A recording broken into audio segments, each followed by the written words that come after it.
Hello everyone, welcome back to my YouTube channel. आज के topic में हम डिस्कस करेंगे गैस्ट्रुलेशन। सबसे पहले तो गैस्ट्रुलेशन देखेंगे, उसका कैरेक्टरिस्टिक कैसे होता है क्या, और उसका जो एवियन एम्ब्रियो में गैस्ट्रुलेशन किस प्रकार से होता है उसका पूरा प्रोसेस देखेंगे। ठीक है, अच्छे से समझने के लिए वीडियो के एंड तक बने रहिएगा और हमारे YouTube चैनल को लाइक, सब्सक्राइब और शेयर करना ना भूलें। तो चलिए हम वीडियो को स्टार्ट करते हैं और सबसे पहले देखते हैं कि ये gastrulation is the control and coordinate movement, invagination, involution, delamination, ingression, epiboly of cell of the blastula और dramatically rearrange during gastrulation and result three germ layer formation, that is ectoderm, mesoderm, endoderm।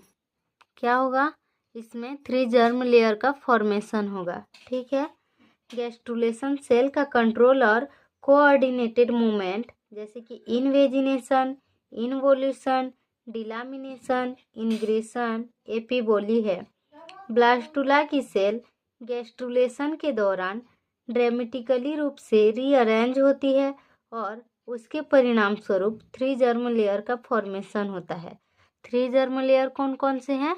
Ectoderm है, mesoderm है और endoderm है। ठीक है, तो इसमें क्या होता है?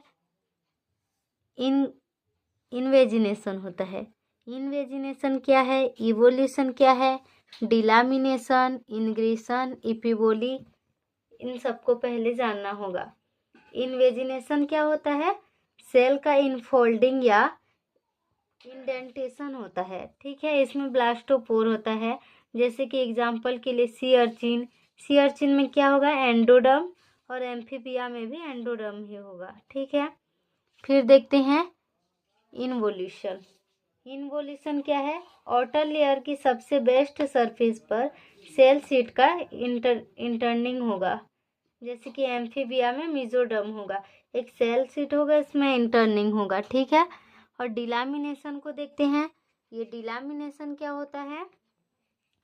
एपिथेलियल सेल जो होता है उसका मतलब एपिथेलियल सेल सीट का 2 या 2 से अधिक समानांतर सेल सीट में डिवाइड होता है, पैरेलल सेल सीट में डिवाइड होता है। ठीक है, एग्जाम्पल क्या होगा? Formation of mammalian and birds का हाइपोब्लास्ट। ठीक, इतना क्लियर है। अब देखते हैं इसमें इंग्रेशन क्या है? ये सेल ग्रुप के एक मतलब but not it cell sheet embryo के अंदर की ओर इंटर होता है। जैसे एग्जाम्पल के लिए सी अर्चिन मेसोडर्म होगा और ड्रोसोफिला का न्यूरोब्लास्ट। ठीक है, अब क्या हो गया हमारा? एपिबोली में क्या होता है? जो संपूर्ण एम्ब्रियो मतलब सभी एम्ब्रियो का एंडोडर्मल सेल द्वारा कवरिंग किया जाता है। एग्जाम्पल के लिए ectodermal formation of amphibia, sea urchin, bird etcetera. ठीक है, इसका कैरेक्टरिस्टिक देखते हैं। कैरेक्टरिस्टिक ऑफ गैस्ट्रुलेशन, इसमें क्या होता है? 3 जर्म लेयर फॉर्मेशन। हम स्टार्ट में ही उसको स्टडी किए थे कि 3 जर्म लेयर का फॉर्मेशन होगा। कौन कौन से हैं वो? एक्टोडर्म है, मेसोडर्म है और एंडोडर्म है। ठीक है, फिर देखते हैं ब्लास्टोपोर सेकेंड क्या होगा? ब्लास्टोपोर एंड आर्केंट्रॉन कैविटी का फॉर्मेशन होगा। ब्लास्टोपोर का और आर्केंट्रॉन कैविटी का फॉर्मेशन होगा। और तीसरा जो है ब्लास्टोपोर का डिस्प्लेसमेंट होता है। डिस्प्लेसमेंट क्या है? विस्थापन। ठीक है, एंड फाइनली डिसेपर हो जाता है। इसका डिस्प्लेसमेंट और डिसेपर होता है ब्लास्टोपोर का। इतना क्लियर है।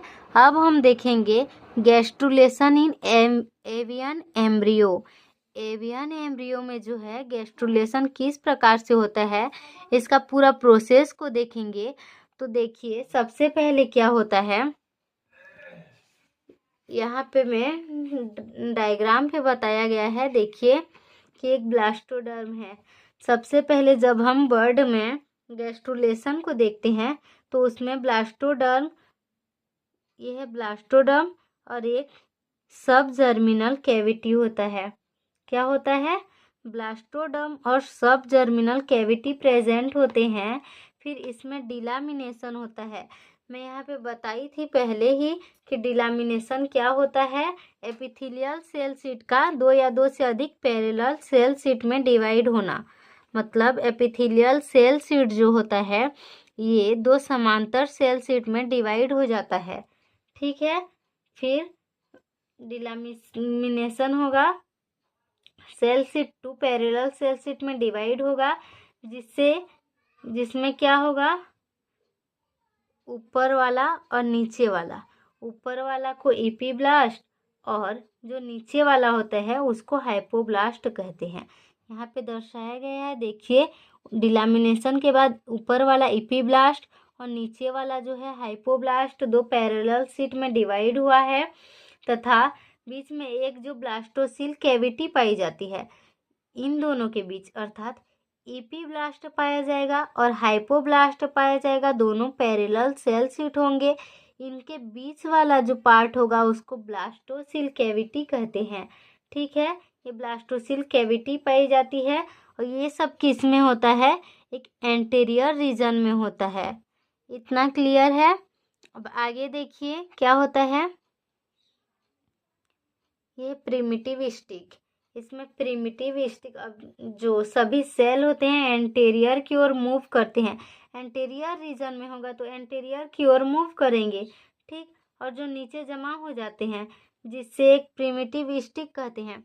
एंटीरियर की ओर मूव करेंगे और सभी सेल जो होगा नीचे जमा हो जाएगा, जिससे किसका फॉर्मेशन होता है या इसका नाम क्या दिया जाता है? Primitive stick. ठीक, इतना क्लियर। अब प्रिमिटिव स्टिक जो होता है आगे चल के टू पार्ट में डिवाइड हो जाता है। ये देखिए प्रिमिटिव स्टिक टू पार्ट में डिवाइड हुआ। फर्स्ट वाला को प्रिमिटिव पीट कहा जाता है एंड सेकेंड वाला को प्रिमिटिव ग्रुप। इस प्रिमिटिव ग्रुप का एक और भी नाम होता है, उसे हेंसा नोड भी कहते हैं। ठीक है, अब देखते हैं अब क्या होता है। इतना सब कुछ क्लियर होने के बाद इसमें इंग्रेशन होता है, जिससे कि सेल का पूरा ग्रुप एम्ब्रियो की ओर एंटर करता है। इंग्रेशन होता है जो सेल का पूरा ग्रुप होता है, जितने भी कोशिकाओं का समूह होता है सब जो होता है मतलब एम्ब्रियो की ओर मूव करते हैं। यहाँ पे देखिए बताया गया है कि सेल का पूरा ग्रुप एम्ब्रियो की ओर मूव करेगा। ठीक, इतना क्लियर है। अब क्या होगा, जैसे ही ये एम्ब्रियो की ओर मूव करेगा इसके कारण सभी सेल अंदर की ओर स्थित हो जाते हैं। यहाँ देखिए ऐसे जैसे ही ये सभी सेल का ग्रुप अंदर की ओर एंटर करता है, सभी सेल यहाँ पे नीचे जमा हो जाते हैं, स्थिर हो जाते हैं और एक एपिथेलियल सेल का फॉर्मेशन करते हैं। यहाँ पे बताया गया है एपिथेलियल सेल का फॉर्मेशन। सब सेल यहाँ पे स्थित होंगे और एपिथेलियल सेल का फॉर्मेशन होगा। इतना में जो है एवियन एम्ब्रियो का गैस्ट्रुलेशन कंप्लीट होता है। ठीक है, फिर से इसको देखेंगे तो देखिए अच्छे से बता रहे हैं। सबसे पहले जब हम बर्ड में गैस्ट्रुलेशन को देखेंगे तो उसमें ब्लास्टोडर्म और एक सब जर्मिनल कैविटी पाया जाएगा। ब्लास्टोडर्म और सब जर्मिनल कैविटी पाया जाएगा। इसमें डिलामिनेशन होगा। जैसे डिलामिनेशन होगा तो सेल्स दो पैरेलल शीट में डिवाइड होगा। ऊपर वाला जो शीट होगा उसको एपीब्लास्ट एंड नीचे वाला को हाइपोब्लास्ट कहा जाएगा। और इस एपीब्लास्ट और हाइपोब्लास्ट के बीच में जो पाया जाएगा उसे ब्लास्टोसिल कैविटी कहा जाएगा। इतना प्रोसेस जो है सब इंटीरियर रीजन में होगा। ठीक, इंटीरियर रीजन में होगा तो जो सेल होंगे इंटीरियर की ओर मूव करेंगे, जिसके कारण ये नीचे जमा हो जाएंगे। इसे प्रिमिटिव स्टिक कहा जाएगा। अब प्रिमिटिव स्टिक दो पार्ट में डिवाइड होगा, टू पार्ट में डिवाइड होगा, तो ऊपर वाला जो है प्रिमिटिव पीट कहलाएगा और नीचे वाला प्रिमिटिव ग्रुप। इस प्रिमिटिव ग्रुप को हेंसा नोड भी कहते हैं। इसके बाद क्या होगा, इनग्रेशन होगा।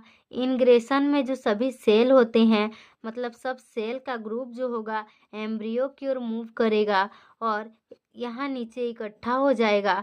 जैसे ही इकट्ठा होगा तो एपिथेलियल सेल का फॉर्मेशन होगा। ठीक, थैंक यू ऑल।